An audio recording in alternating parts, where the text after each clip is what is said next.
éternel, car il entend ma voix. Il a penché vers moi son oreille, et je le chanterai toute ma vie.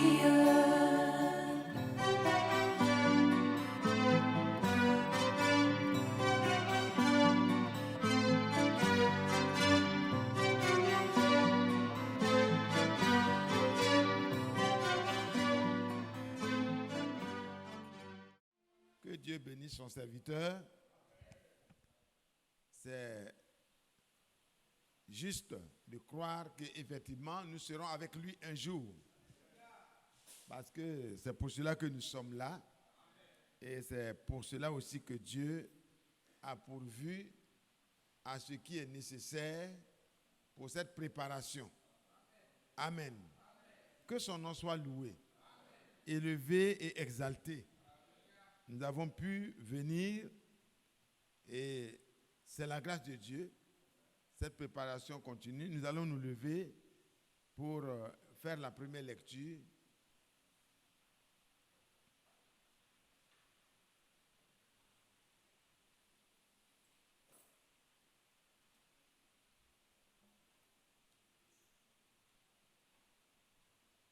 Nous allons prendre dans Colossiens 3.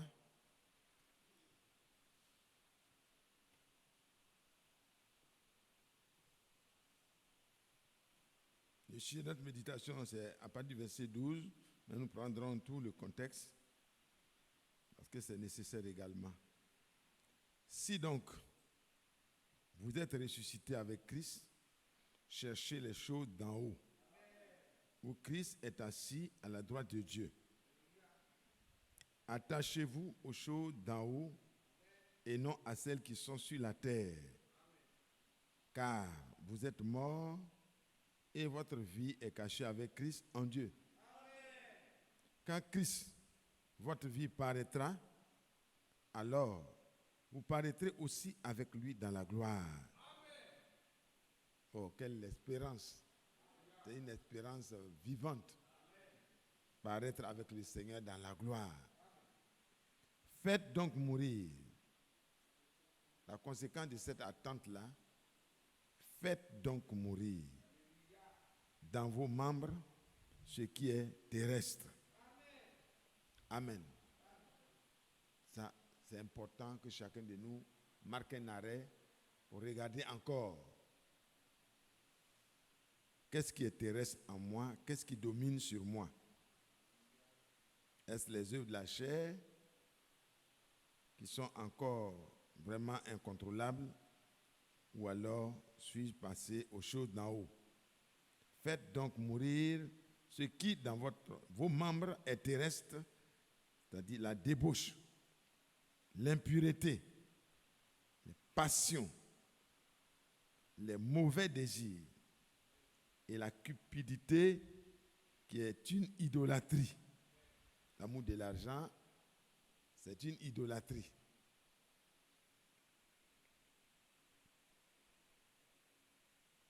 C'est à cause de ces choses que la colère de Dieu vient sur les enfants, les fils de la rébellion. C'est ainsi que vous marchiez autrefois, lorsque vous viviez dans ces péchés. Mais maintenant, renoncez à toutes ces choses. Amen. Autrefois, nous n'avions pas la capacité de renoncer à ces choses, mais par Jésus-Christ, nous pouvons dire comme l'apôtre Paul, mais gloire soit rendue à Dieu par Jésus-Christ. Par l'œuvre de la croix, notre incapacité a été ôtée et nous sommes rendus capables. Amen. C'est ainsi que vous marchiez autrefois, lorsque vous viviez dans ces péchés. Mais maintenant, renoncez à ces choses. On peut, depuis que le jubilé a été proclamé pour nous, le jour où nous avons entendu l'évangile du Seigneur, nous pouvons avec certitude dire non, je ne suis plus d'accord pour livrer mes membres au péché. Gloire à Dieu. Donc le renoncement est possible. Mais maintenant, renoncez à toutes ces choses, à la colère, à l'animosité, à la méchanceté, à la calomnie. Voici un démon très violent, la calomnie. Souvent, on recouvre ça de vêtements religieux. On calomnie, mais on met ça au compte de notre compréhension meilleure des choses que les autres. Et on les calomnie en réalité. Faisons attention. Qu'est-ce qu'il faut faire? Il faut renoncer à cela. À la calomnie, aux paroles équivoques qui pourraient sortir de votre bouche. Il ne faut pas dire des choses qui peuvent prêter à confusion. Les paroles équivoques, c'est souvent la ruse qui est à l'intérieur. On dit non, ce n'est pas ce que je voulais dire. Pourtant, ce que tu dis là, ça peut vouloir dire ça aussi. Donc, il faut faire attention. Je ne sais pas bien définir ça, mais je dis ce que je comprends de ces paroles équivoques qui pourraient sortir de votre bouche. Ne mentez pas les uns aux autres. Vous êtes en dépouillé du vieil homme. Il ne faut pas mentir. Le vieil homme ment, c'est sa nature. Mais le chrétien ne ment pas. Il manifeste ce qu'il est. Il dit ce qu'il sait. Amen. Même si cela peut lui coûter cher. Si c'est obligatoire qu'il parle, il parle selon la vérité. Amen. Ne mentez pas les uns aux autres. Vous êtes en dépouillé du vieil homme et de ses œuvres. C'est du moins si cela est fait. Et ayant revêtu l'homme nouveau, qui se renouvelle dans la connaissance selon l'image de celui qui l'a créé. C'est pourquoi de tout cela, il est dit auparavant, si vous êtes ressuscité avec Christ. Si vous n'êtes pas ressuscité avec Christ, c'est le moment de mourir et de ressusciter avec lui. Sinon, la suite ne peut pas vous concerner. Ça n'aura pas d'effet. Ayant revêtu l'homme nouveau qui se renouvelle dans la connaissance selon l'image de celui qui l'a créé. Il n'y a ici ni grec, ni juif, ni circoncis, ni incirconcis, ni barbare, ni scythe, ni esclave, ni libre. Mais Christ est tout en tous. Christ est tout et en tous. Ainsi donc, comme des élus de Dieu, saints et bien-aimés, revêtez-vous de sentiments de compassion, de bonté, d'humilité, de douceur, de patience. Supportez-vous les uns les autres, et si l'un a sujet de se plaindre de l'autre, pardonnez-vous réciproquement, de même que Christ vous a pardonné, pardonnez-vous aussi. Que Dieu soit loué. Par-dessus toutes ces choses, revêtez-vous de l'amour qui est le lien de la perfection. Amen. Dieu soit loué. Dieu soit loué. Nous allons demander à notre frère Élie de prier.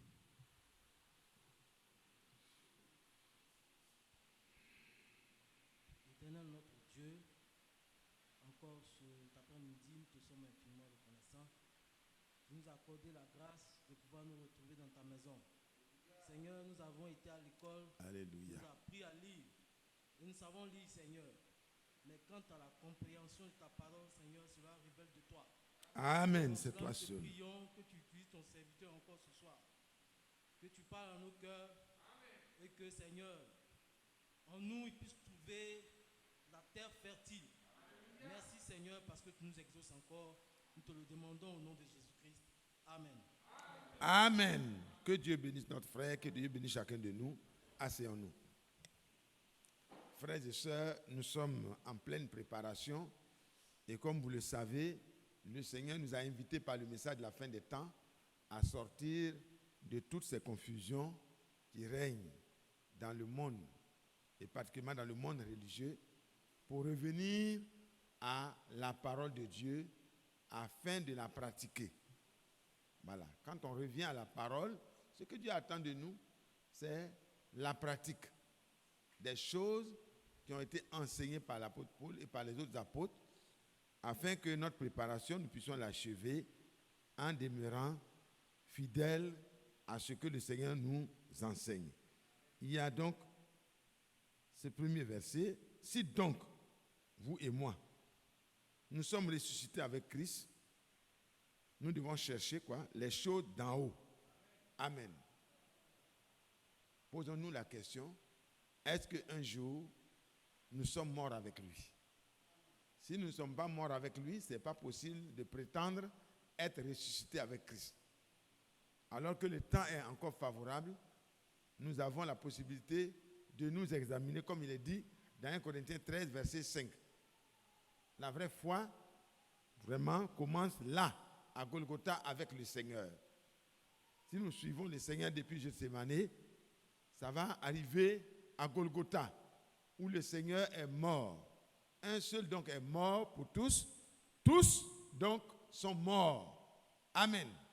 Nous devons accepter la mort de notre moi. Ce n'est pas possible d'aller sur ces hautes sphères que nous pouvons lire à partir du verset 12 sans être passé d'abord par la mort et la résurrection avec Christ. Est-ce que c'est le cas? Frère Franck me dit, est-ce que nous avons expérimenté ces choses? Est-ce que nous pouvons dire cette parole de l'Écriture que nous venons de lire, je l'ai expérimentée? Suis-je mort? Suis-je ressuscité avec Christ? Est-ce que c'est le cas? Si ce n'est pas le cas, ce soir, c'est une réunion de prière et c'est l'occasion pour toi d'aller vers le Seigneur pour dire, voici le constat. Après examen, je vois que je ne suis pas encore dans cette foi qui a des œuvres qui la montrent. Amen. La foi a des œuvres qui la manifestent. Et les œuvres qui se manifestent, vous voyez, sont l'expression de la foi qui est à l'intérieur. Quelqu'un qui est en train de s'attacher et de chercher les choses de la terre continuellement, c'est une preuve que la mort n'est pas encore intervenue. Et c'est pourquoi, pendant que la lanterne rouge est allumée, mais que le Seigneur n'est pas encore entré, vraiment, là, nous pouvons encore demander au Seigneur, le temps est favorable, aide-moi, afin que je meure à ce que j'ai été par le passé. Attachez-vous aux choses d'en haut et non à celles qui sont sur la terre. Si, donc, vous êtes ressuscités. Là, l'ordre n'est pas donné à tout le monde. Cet ordre n'est pas donné à tout le monde. On peut lire, attachez-vous aux choses d'en haut et non à celles qui sont sur la terre. Mais d'abord, pour pouvoir le faire, il faut que le vieil homme, la nature que nous avons héritée par notre première naissance, puisse être, avec notre accord, mise à mort. Et que la nature nouvelle, créée selon Dieu, voyez, en Christ, puisse être vraiment vivante en nous. Car vous êtes morts et votre vie est cachée avec Christ en Dieu. C'est par la foi qu'on accepte cette mort, effectivement, et elle devient partie intégrante. Est-ce que c'est le cas? Est-ce que nous sommes morts? Est-ce que notre vie est cachée avec Christ en Dieu? Est-ce que c'est le cas? Si ce n'est pas le cas, rien n'est tard. Ce soir, nous sommes là pour plaider. Il faut plaider devant le Seigneur. Il dit que quel que soit l'état de notre âme, même si nos péchés sont noirs ou rouges, dans tous les cas, le Seigneur est capable de nous amener à la perfection. Il peut tout pardonner. Il pardonne tout. Il suffit de porter les regards sur lui, comme il est dit dans Isaïe 45, verset 22. Portez les regards sur l'œuvre qui a été accomplie pour vous à la croix. Frère, il a dit, tournez-vous vers moi et tous les confins de la terre, et vous serez sauvés. Golgotha n'a pas eu lieu pour un spectacle que le Seigneur voulait faire. Non. C'était une nécessité pour que vous et moi, nous puissions mourir à l'ancienne vie. Il ne faut pas négliger cela. Il ne faut pas continuer notre chemin et essayer de vivre une vie chrétienne sans être passé par là. Frère, est-ce que c'est le cas? Est-ce que nous sommes morts avec Christ? Est-ce que notre vie maintenant, c'est la vie de Dieu, cachée avec Christ en Dieu? Quand Christ, dans ce cas-là, qui est notre vie, paraîtra, alors vous paraîtrez aussi avec lui dans la gloire. Amen.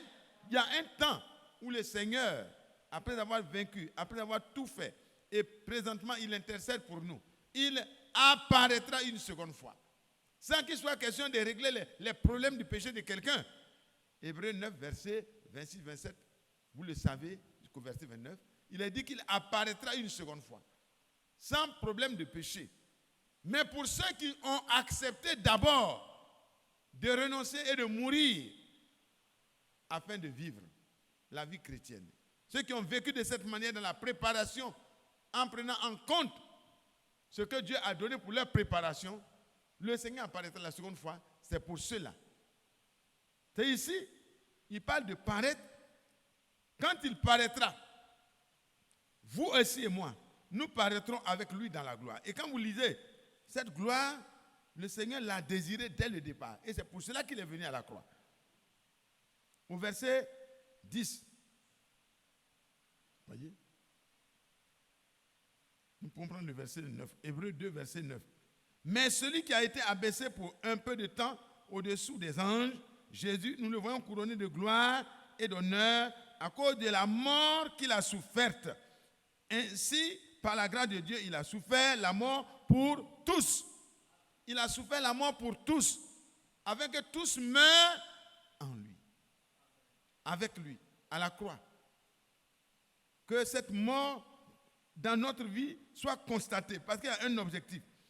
Il convenait en effet que celui pour qui et par qui sont toutes choses et qui voulait conduire à la gloire beaucoup de fils est élevé à la perfection par les souffrances, le prince de leur salut. Donc, voyez, le Seigneur veut que nous puissions paraître avec lui dans la gloire. Mais il y a un processus.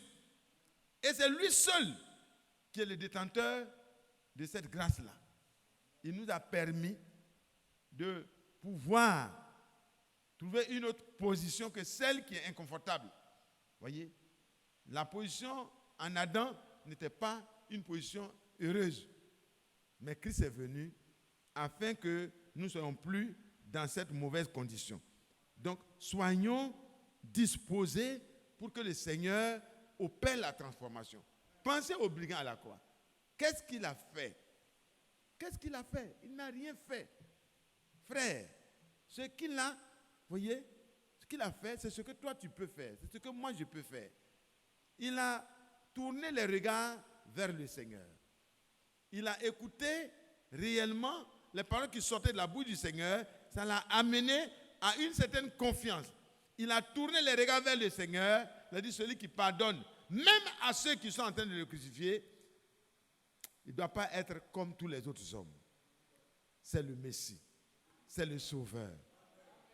Zacharie avait dit, Dieu a suscité dans la maison de David un puissant Sauveur capable de nous délivrer. Est-ce que ce n'est pas lui? Oui, certainement c'est lui. Et il porta les regards et dit, mais même du brigandage et des crimes que j'ai commis, le Seigneur est capable de me délivrer. Il est capable de me pardonner et de me changer. Même si je suis à la dernière instance, je peux compter sur lui. Et il porta les regards vers le Seigneur et fit cette confession, Seigneur, souviens-toi. Je reconnais que mes crimes, je mérite la mort que je suis en train de mourir avec mon ami. Mais je ne veux pas aller en enfer. Je veux me tourner vers toi. Seigneur, souviens-toi de moi. Et alors, le Seigneur l'a regardé avec compassion. Il a dit, aujourd'hui même. Donc, le aujourd'hui même là, c'est pour toi aussi. Il ne faut pas rester là, je suis dans le message et ta vie n'a pas changé. Le message est la parole de Dieu et la parole de Dieu est la lumière. Elle est la vie qui transforme la vie que tu avais. Il est dit dans Jean au chapitre 1, voyez, la parole de Dieu, elle a un pouvoir. Elle a un pouvoir en elle. Ce n'est pas la parole de l'homme. La parole de l'homme n'est que vanité. Mais il est dit, toutes choses ont été faites, verset 3, par elle, c'est-à-dire la parole qui était au commencement. Et rien de ce qui a été fait n'a été fait sans elle. En elle était la vie, et la vie était la lumière des hommes. Amen. Et quand cet homme a vu cette lumière, quand il a vu, et qu'il a porté les regards, alors des ténèbres de sa vie, une grande lumière a jailli. Dans son cœur qui était mort, la vie a jailli.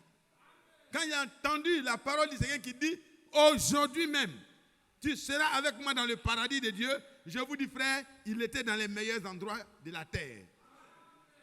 Même dans le palais de Pilate, il n'y avait pas suffisamment de bonheur que sur la croix à ce moment pour cet homme. Même chez le César, le roi, l'empereur, il n'y avait pas assez de bonheur pour être comparé au bonheur de l'homme qui se confie au Seigneur.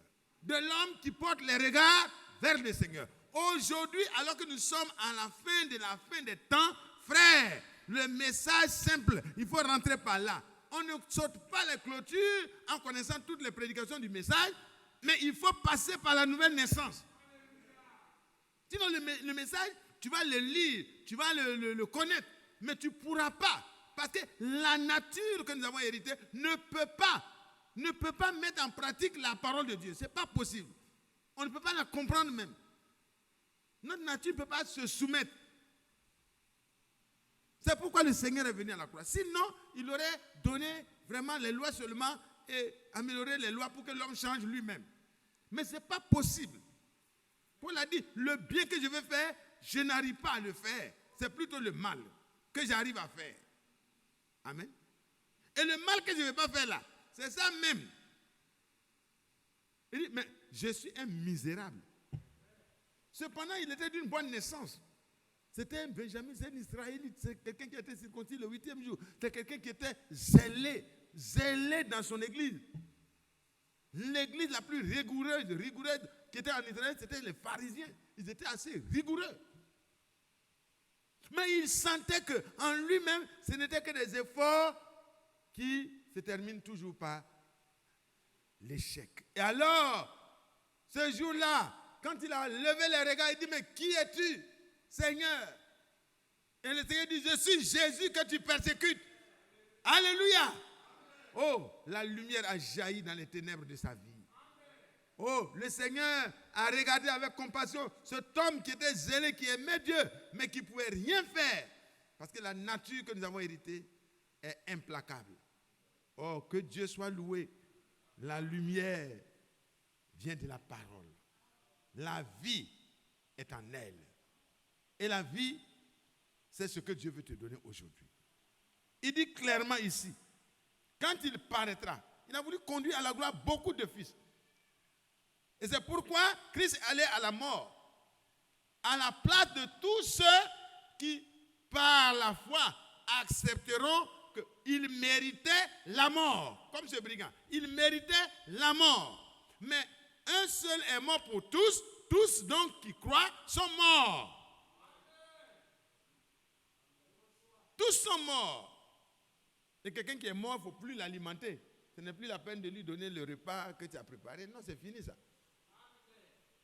La vieille nature, nous ne devons plus lui donner ce qu'elle réclame. Nous devons refuser à nos membres l'assujettissement de la chair. Nous devons refuser. Le péché ne régnera donc plus sur toi. Romains 6. Tu peux lire à partir du verset 5, 6, 7 jusqu'à verset 12. Le péché ne régnera plus sur toi. Pourquoi Golgotha a eu lieu? Ce criminel-là, s'il était capable, s'il était possible qu'il descende et qu'il soit vraiment encore dans la vie, vous ne le verrez plus sur les chemins des crimes. Parce que le Seigneur, à qui il a porté les regards, était venu justement pour amener à la gloire ceux qui lui appartiennent. Il est venu te conduire à la gloire.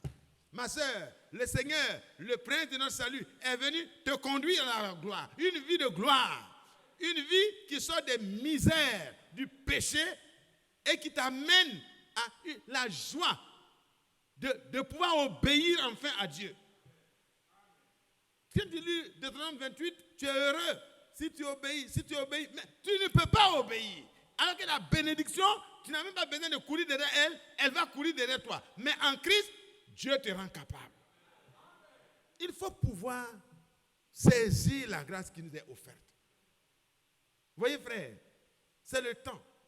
C'est le temps vraiment favorable que le frère Michel se rapproche, parce qu'à tout moment, je peux m'arrêter et nous allons passer à la prière. C'est important pour nous de prier. À ce stade, déjà, c'est bon de prier.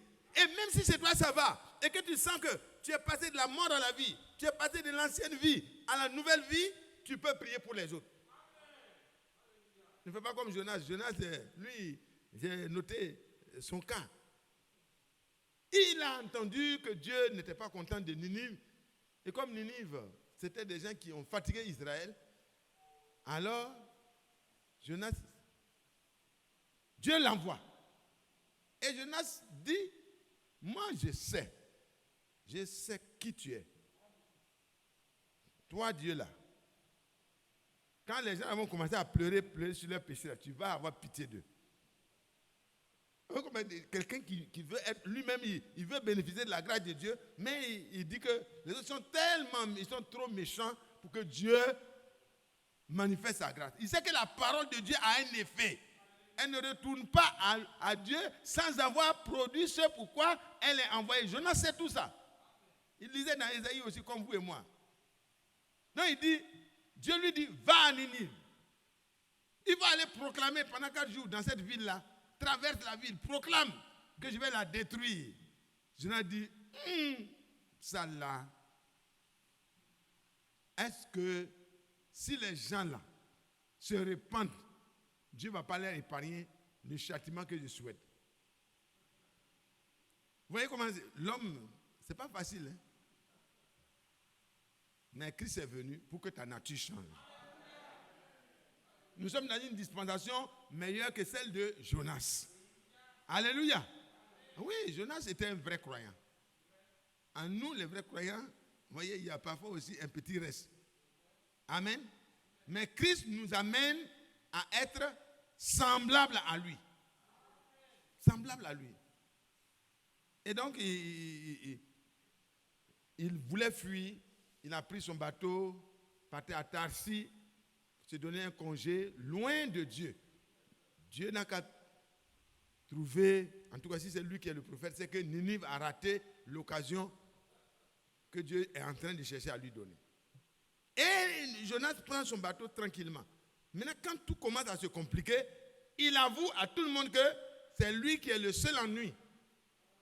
Il n'y a pas de tempête normale. La tempête, c'est lui. C'est lui qui est la cause de la tempête. Il n'est pas un démon, hein. Il est un homme fuyant la face de Dieu, un homme fuyant la volonté de Dieu. Ne prenez pas un tel homme dans votre bateau. Vous allez avoir tous les problèmes du monde. Et ils ont pris, comme tous les passagers, ils ont pris son argent, ils ont mis dans leur caisse, et puis tout ce qu'ils avaient dans leur cargo s'est retrouvé à la mer. Tout ce qu'ils avaient transporté, même pour les autres, ça s'est retrouvé à la mer à cause d'un seul. Vous voyez que Dieu, il a tout le pouvoir de faire grâce. Dieu veut aller faire grâce à cette ville-là où il y avait Dieu. Et puis toi, homme de Dieu, tu veux t'opposer à ça. Non, Dieu va t'amener là-bas. Dieu pouvait changer de prophète. Mais Dieu, il est capable de nous amener nous-mêmes à la perfection. Dans nos sentiments qu'on peut avoir là, Dieu peut créer les circonstances pour qu'on change de manière de voir. Alors, il envoie la tempête. Et la tempête amène les gens à jeter tout pour garder le bateau. Et puis finalement, ils voient que le bateau est toujours menacé. Parce que ce n'est pas ce qu'il fallait jeter là qu'ils ont jeté. ils avaient commencé par interroger, c'était mieux.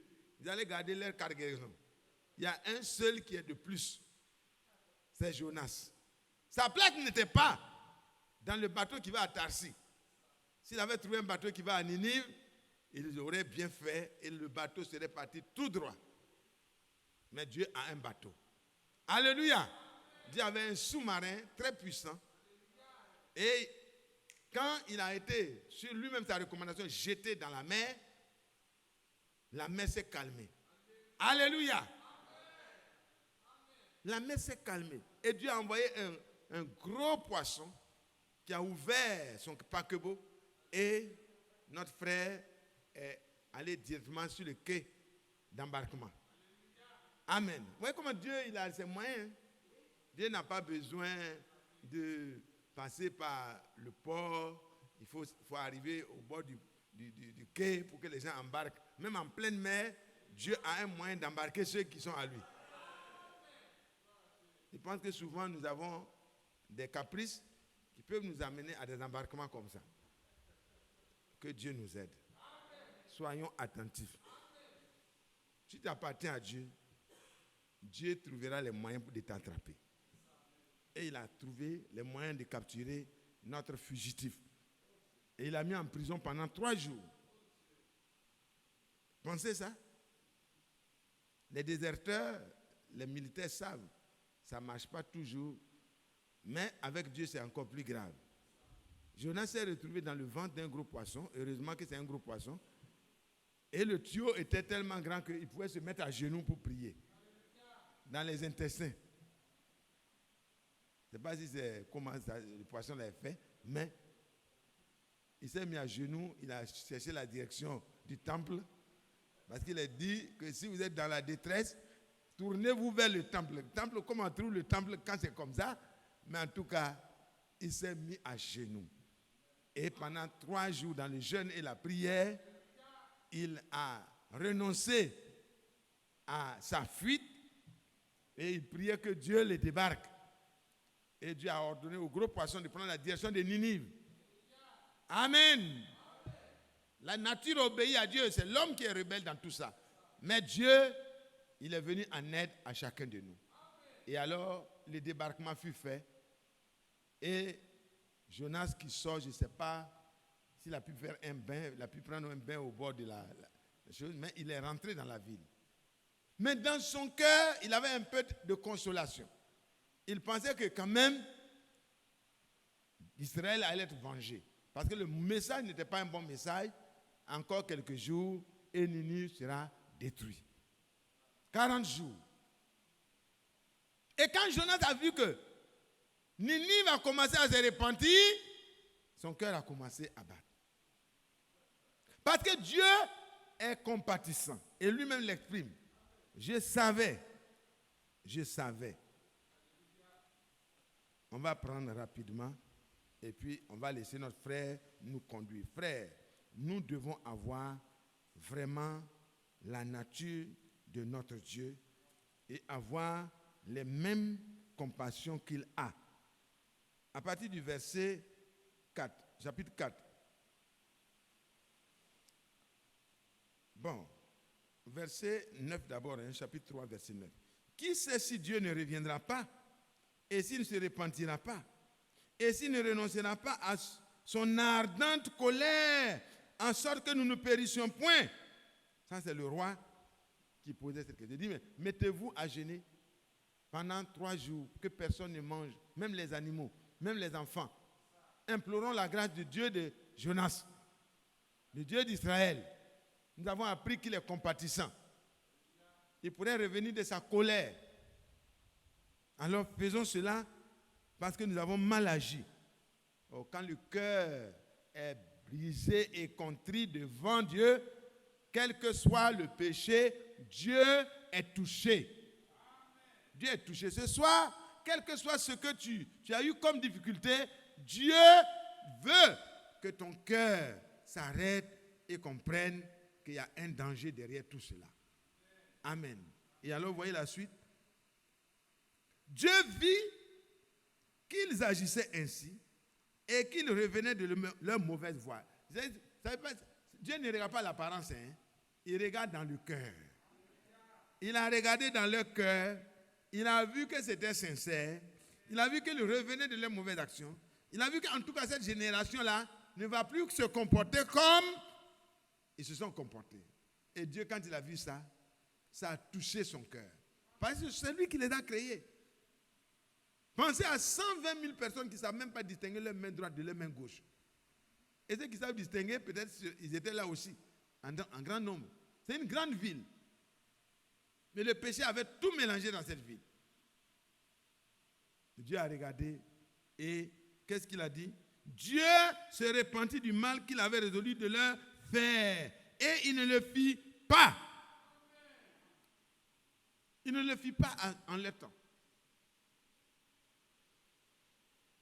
Et là, notre frère, le prophète, l'homme de Dieu, cela déplut fort. Frère Amidou, est-ce que ça c'est tout? Cela déplut fort. Ça lui a, n'a pas dit cela déplut. Ça lui a déplu fort. Dans son cœur, il n'était pas content. C'est ce que je craignais là. Ce qui va exprimer. Il implora et il fut irrité. Il fut irrité contre Dieu. Pourquoi Dieu peut revenir de sa colère? Pourquoi Dieu peut prendre la résolution de ne pas leur faire ce qu'il a dit qu'il va faire par lui, sa bouche qu'il a proclamée? Pourquoi Dieu va faire ça? Suivons. Alors, il implora l'Éternel et dit, « Ah, Éternel, n'est-ce pas ce que je disais quand j'étais encore dans mon pays? » Voilà le mobile. Le mobile de sa fuite là, c'est la miséricorde de Dieu qui le dérange. C'est ce que je voulais prévenir. Un homme qui veut prévenir Dieu de faire ce qu'il veut. Il veut empêcher Dieu. Prévenir ici, là, ça veut dire que je vais prendre les dispositions pour que Dieu ne soit pas en mesure de faire ce qu'il a dans le plan, dans son cœur là. Parce que ça là, ce n'est pas une affaire de jugement qu'il veut, mais c'est une affaire de grâce qu'il veut manifester. Et comme avant le jugement, il fait quoi? Le Seigneur annonce. Voyez? Il donne l'occasion à l'homme de se repentir. Il y a un avertissement qui est donné. Et quand l'avertissement est pris au sérieux, alors Dieu change sa résolution. Et alors, voilà ce que notre frère ne voulait pas. C'est ce que je voulais prévenir en fuyant à Tarsis. Tarsis, ça fait partie de la terre. S'il avait lu dans le psaume 139, il allait comprendre avec David que même s'il prenait l'avion le plus rapide pour aller jusqu'au-delà de la mer, il va trouver que Dieu est là. Il est parti au fond de la mer, il a trouvé que Dieu avait un bateau préparé. Donc la meilleure manière d'aller vite, c'est rentrer dans le plan de Dieu. Sinon vous perdez du temps, mais Dieu finira par vous rattraper. Donc, ne cherchons pas à perdre du temps. Car je savais que tu es un Dieu compatissant et miséricordieux, lent à la colère et riche en bonté, qui te répand du mal. C'est ça que je voulais qu'on puisse recueillir pour nous ce soir. Regardez comment Dieu est. Et Jonas savait ça. Que même envers Ninive, la ville païenne, la ville méchante, Dieu pouvait exercer sa miséricorde et sa compassion. Combien plus toi et moi? Dieu est prêt ce soir à te tendre la main pour que tu ne te noies pas dans ton passé, mais qu'à partir de maintenant, une vie qui est vraiment selon Dieu puisse être vécue par toi avant l'enlèvement et non qu'à reçu le témoignage certifié de Dieu qu'il était agréable à Dieu. Est-ce que c'est le cas? Si ce n'est pas le cas, ne te décourage pas. Porte les regards sur le Seigneur et dis, Seigneur, ce soir-là, je suis venu à la réunion de prière. Nous ne sommes pas nombreux comme d'habitude, mais tu m'as permis d'être là. Par ta grâce là, il faut changer en moi tout ce qui est terrestre. Enlève. Fais-moi mourir et fais-moi revivre pour toi. À Golgotha, toi, tu ne méritais pas la mort, mais tu as subi la mort à ma place. Seigneur, je porte les regards sur cette œuvre parfaite et je veux prendre ta place. Je veux être celui qui est béni. Parce que tu as pris ma malédiction. En étant pendu au bois, le Seigneur a pris ta malédiction. Il a pris ma malédiction. Il a pris mon incapacité. Il a pris ton incapacité. Il a pris ta vie pourrie. Et il t'a donné sa vie sainte. Il faut accepter simplement. Qu'est-ce que l'homme à la croix a fait? Il n'a rien fait, le brigand. Il dit, Seigneur, il faut avoir pitié de moi. Nini va faire quoi? Seigneur, il faut avoir pitié de nous. On ne sait plus comment on va faire. C'est comme ça que nous nous comportons et on sait que c'est mauvais. Tu as raison de nous juger. Tu as raison de nous tuer. Mais, il faut avoir pitié de nous. Et Dieu s'arrête et dit, je ne peux plus les tuer parce qu'ils se sont repentis. Et Jonas dit, je savais que tu es un Dieu compatissant et miséricordieux. Je savais que tu es lent à la colère et riche en bonté.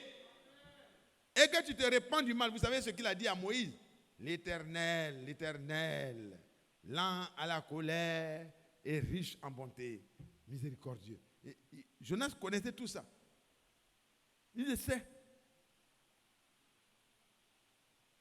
Maintenant, Éternel, prends-moi donc la vie, car la mort m'est préférable à la vie. Tellement ça lui faisait mal. Ça lui a déplu très fort. Mais vous savez, quand on lit ça, on dit oh, oh. Mais regardons notre comportement. Autour de nous, quand quelqu'un se trouve dans un problème, dans une difficulté, dans la marche, regardez autour de vous les personnes qui sont en train de mourir, de croupir dans leur péché. Qu'est-ce que ça fait à notre cœur de vivre au milieu des cadavres? Qu'est-ce que ça fait? Jonas voulait-il que dans 40 jours, il voit tout Ninive décimé. Il allait parcourir les rues pour regarder que Dieu vraiment, il a vengé Israël. Non. Frères et sœurs, nous devons rentrer en nous-mêmes. Prenez Philippiens 2. Philippiens 2 nous interpelle. Ça nous interpelle, frère. Ce n'est pas pour parler de Jonas, mais c'est pour parler de la compassion de Dieu et de la dureté de nos cœurs aussi, frère. Souvent, quand on regarde les autres, on les juge facilement. La miséricorde et la compassion doivent être le partage du croyant. Prenez verset 5.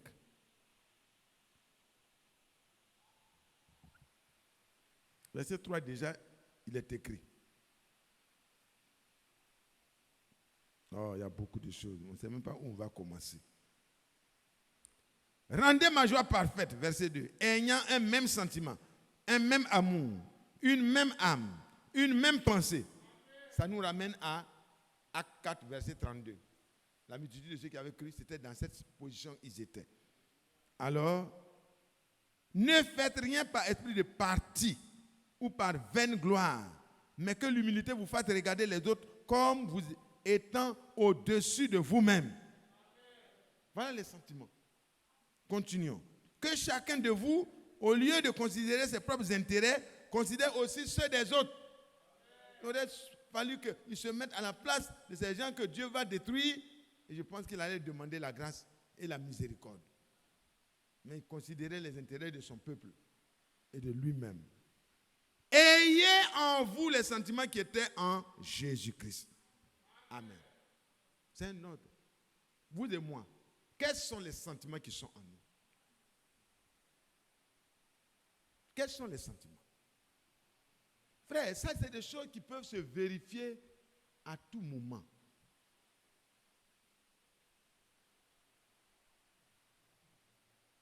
Allons-y.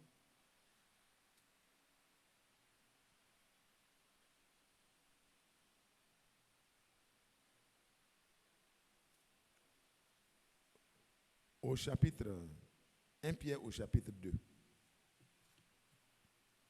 les sentiments qui étaient en Jésus-Christ.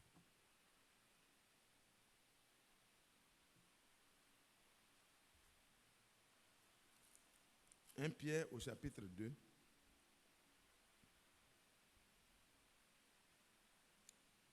La Bible ordonne, ayez en vous les sentiments qui étaient en Jésus-Christ.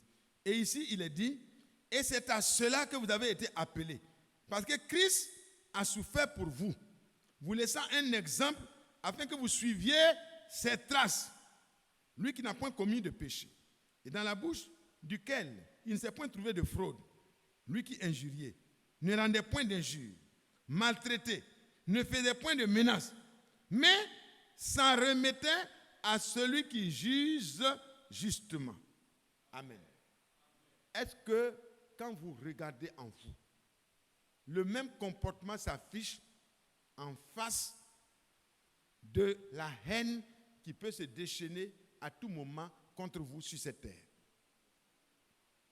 Le frère Franck disait dernièrement que dans un fils de Dieu, il n'y a pas de possibilité d'avoir un grain de haine. Ce n'est pas possible. Ce n'est pas possible. Ce n'est pas admis. La haine n'a pas sa place. Parce que celui qui est son frère prouve qu'il n'a pas la vie éternelle en lui. La vie de Dieu, quand elle est en vous, elle commande la compassion. Elle commande la miséricorde.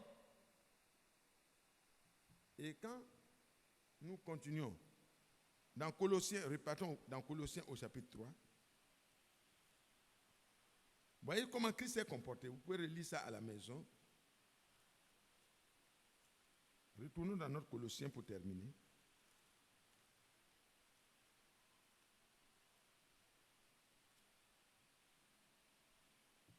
À partir du verset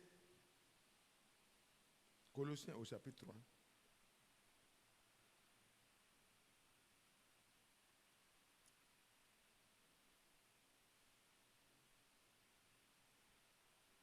Verset 12. Nous avons déjà lu les autres, mais nous repartons au verset 12. Ainsi donc, comme des élus de Dieu, saints et bien-aimés, revêtez-vous de sentiments de compassion, de bonté, d'humilité, de douceur, de patience. Est-ce que c'est ça qui est notre revêtement? Frère David, viens ici.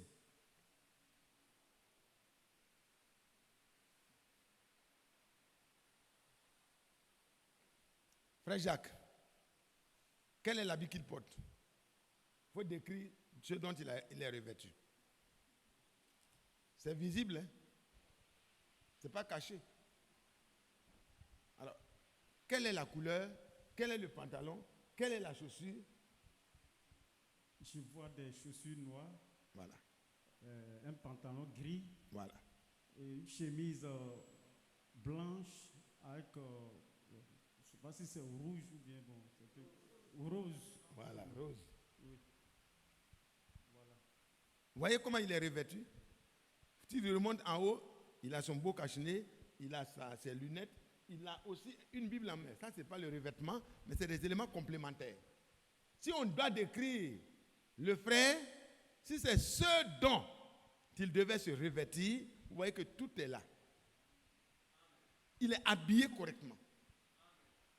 Et la Bible dit que toi et moi, le revêtement spirituel que nous devons avoir, ce sont ces choses-là qui appartiennent à la parole de Dieu. On doit être revêtu de cela.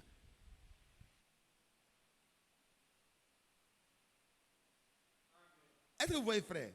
Ça ne doit pas être quelque chose de caché. Les gens doivent pouvoir voir ça. Et nous devons avoir le même revêtement, les mêmes sentiments, le même amour. Vous voyez? Tu peux aller t'asseoir, mon frère. Ainsi donc, en tant que des élus de Dieu, des saints et des bien-aimés, à partir de cet instant-là, frère, dans la prière ce soir, il faut voir de quoi es-tu vêtu. De quoi te revêtus? Dit de se dépouiller des œuvres des ténèbres, dans Romains 13, et de revêtir Christ. De prendre les armes de la lumière et de revêtir Christ. Ici, on nous explique un peu plus explicitement qu'est-ce que ça veut dire. Nous devons revêtir quoi? Des sentiments qui étaient en Christ. Sentiments que Dieu a manifestés devant Ninive, devant le brigand à la croix, devant tout péché qui se répand. Pendant que la pécheresse était au pied du Seigneur en train de pleurer, les religieux n'avaient pas les sentiments qui étaient en Christ. Ils étaient en train de condamner la pauvre femme et même le Seigneur. Mais le Seigneur était compatissant. Et vous et moi, si nous avons reçu en partage l'Esprit du Seigneur, nous devons voir comment cela se manifeste chaque jour dans notre vie quand nous sommes en face des situations. Est-ce que vous avez compassion? Est-ce que la miséricorde est là? Sentiment de compassion. Sentiment de bonté. Il n'y a de bon que Dieu seul. Mais celui qui est bon là, s'il est en toi, ça doit sortir. Ça doit être visible. Parce que l'Esprit de Dieu, Romains 5, 5, déverse en nous ces choses. L'amour de Dieu est déversé dans nos cœurs par le Saint-Esprit. Et comme c'est le même fruit, tous ces éléments sont là. Sentiment de bonté, d'humilité. Frère, que l'humilité te fasse regarder les autres comme étant supérieurs à toi. Ce n'est pas en t'accroupissant devant la personne seulement. Ça peut revêtir même un caractère d'hypocrisie. Il faut que dans ton cœur, tu regardes l'autre avec considération. Et à partir de ce moment-là, ça va plaire à Dieu. Il faut avoir de la douceur dans les expressions, dans la manière de parler les uns aux autres. Que Dieu m'aide, que Dieu t'aide. Chacun de nous, dans ses rapports mutuels, doit être revêtu d'humilité et de douceur. Et que cette douceur soit connue de tous les hommes. Philippiens 4 le parle. Il a dit quoi? De patience aussi. Souvent, on est pressé de voir les gens changer autour de nous. Mais nous ne sommes pas capables de nous changer nous-mêmes. Est-ce qu'on peut changer les autres? Il faut plutôt avoir de la compassion à son égard. Il faut exercer la miséricorde en priant pour la personne.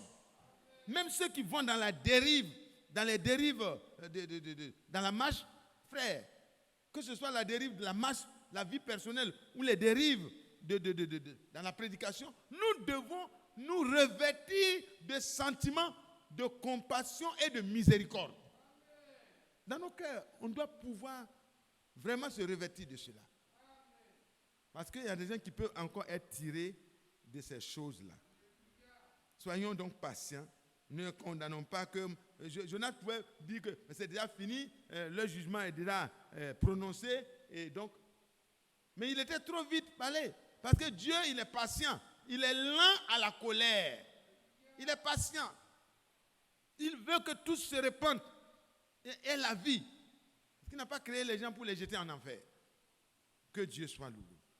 Et pour terminer, il dit, supportez-vous les uns les autres. Amen. Il faut se supporter. Dans le foyer, supportez-vous.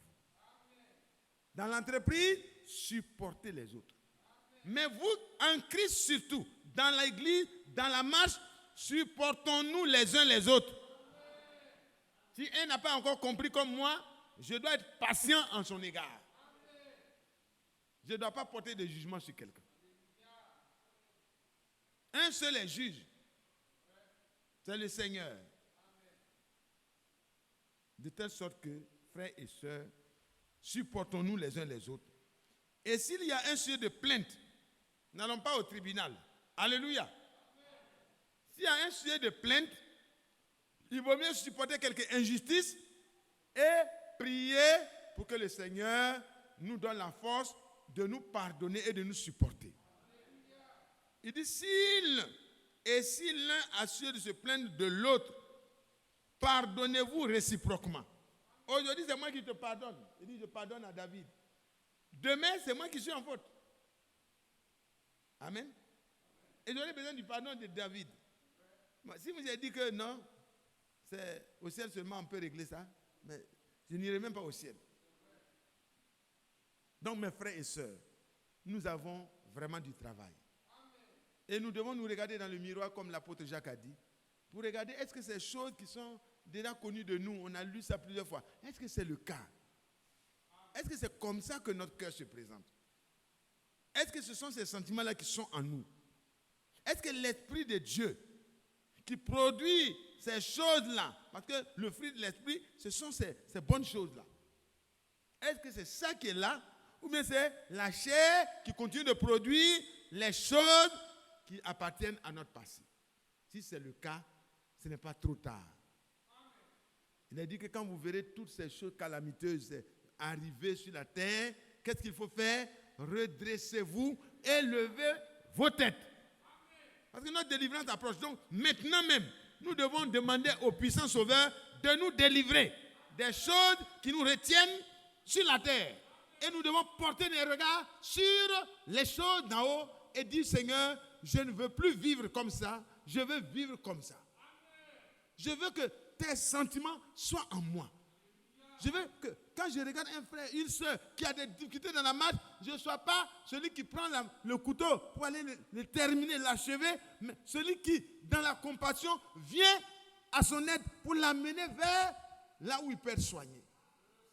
Et le meilleur endroit de soins, c'est Jésus-Christ. Apportez vos frères, apportez vos soeurs qui sont en difficulté vers le Seigneur. Le trône est encore le trône de la grâce. Dieu fait grâce, il fait miséricorde. Il peut secourir la personne qui ne pouvait plus être secourue par les hommes. Lui, il peut le faire. Et il veut composer avec toi. Il veut t'utiliser. Il veut que tu sois ouvrier avec lui. Ne travaille pas pour le diable en te mettant dans la calomnie, dans toutes ces choses. Refuse d'être membre de l'équipe du diable. Accepte de composer avec l'équipe du Seigneur. Il est le meilleur. Il rémunère à la fin. Quand il va sauver, quand il va libérer telle personne, parce que tu as intercédé avec compassion, tu auras une récompense. De l'autre côté, il n'y a pas de récompense. Oh, que Dieu m'aide. Le temps est fini. Ne perdons plus du temps avec le diable. Composons avec le Seigneur. Voici ce qui doit être en nous. Ainsi, verset 12 encore, je relis, comme des élus bien-aimés de Dieu, saints et bien-aimés, revêtez-vous. Ça veut dire qu'il faut se revêtir, il faut attacher. Quand on finit de s'habiller, on met la ceinture, on attache. Quand le frère a fini de faire sa chirurgie, il a attaché ses lacets. Il ne faut pas que ça tombe, il faut que ça soit bien harmonisé.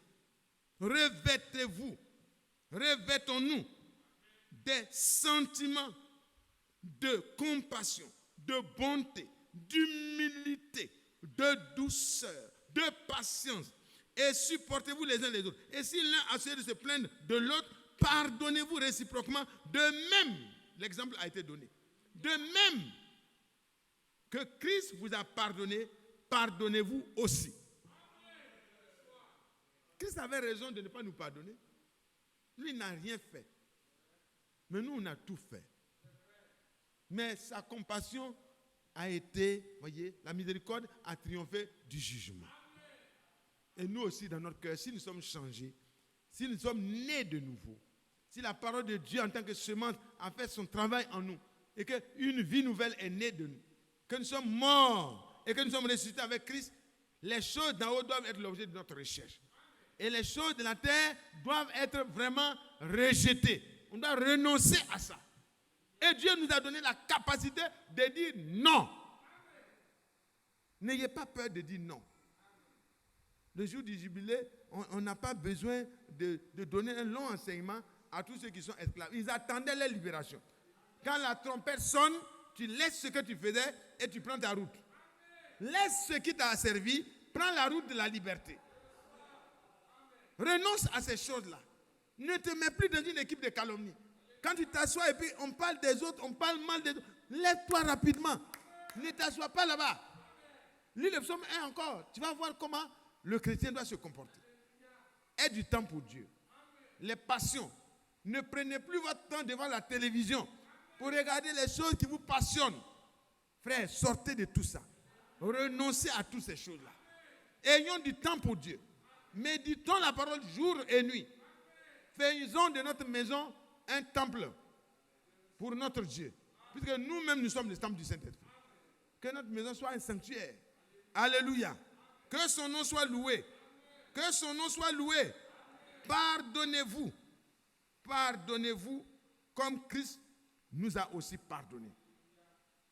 Et alors, par-dessus toutes ces choses, revêtez-vous de l'amour qui est le lien de la perfection. Que Dieu nous bénisse. Frères et chers, nous pouvons lire et continuer dans la prière.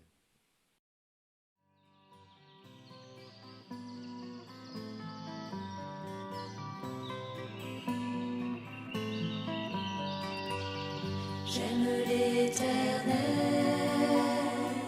car il entend ma voix.